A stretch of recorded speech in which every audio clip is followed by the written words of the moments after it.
Uncle, that marriage you wanted me to have back then, is it still on the table? My voice was hoarse, trembling, but I pressed on. If yes, then pick me up by next week. I'm agreeing to that wedding. There was silence at first, then his voice, confused, even alarmed. Shania? What are you talking about? Isn't today your wedding party with Marco? I'm sorry for not coming because I was busy, but what happened? Why are you suddenly saying this? My chest rose and fell as I struggled to keep steady. Because for the second time, he postponed our wedding ceremony. For Camille. So I'm done. I heaved. He's never going to choose me again, so please, see me by next week, Uncle. I'll do everything you want me to do if you pick me up from this misery. Before he could respond, I ended the call. The weight of those words clung to me like lead, but there was also a strange kind of release, like finally cutting free from chains I had worn for too long. I lowered the phone slowly, my hand trembling as I clutched the lace of my gown. Around me, the garden lights still twinkled, strung across branches like stars.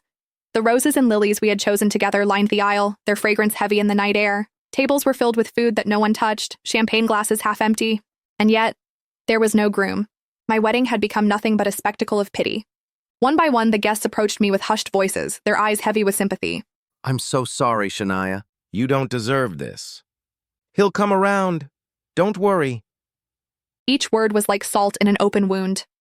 I stood there in my gown, the gown I had dreamed of since I was a girl, its white silk trailing across the grass, now stained by tears I tried to hide. Marco didn't come. When I finally called him, desperate for an explanation, his voice was maddeningly calm, as though he had no idea what I was standing in the middle of. Babe, I'm sorry, He said. Camille's burning with fever. I couldn't just leave her. We can just do this again, okay? Next week. Or maybe skip the ceremony and just register. It's the same thing anyway. Camille. The name was enough to make my chest ache with bitterness. I closed my eyes, my hands tightening around the phone until my knuckles turned white. For 20 years, Marco and I had been the perfect childhood couple. Everyone knew it. Everyone expected us to marry once we turned 25. It was supposed to be fate, our destiny, and it almost happened. A year ago, the wedding was already planned. I had my gown, my vows, my entire life laid out in front of me. But then Marco went on that cursed cruise. The accident left him broken, missing for months.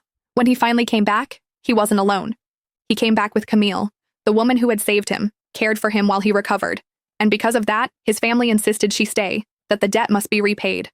Marco promised her happiness. At first, I agreed. I felt indebted too. Without Camille, Marco might not even be alive. I told myself it was fine, that she would stay with us for a while, then leave once things settled. But things never settled, because Marco's goals shifted. It was no longer about us, about our future. It was about her, Camille.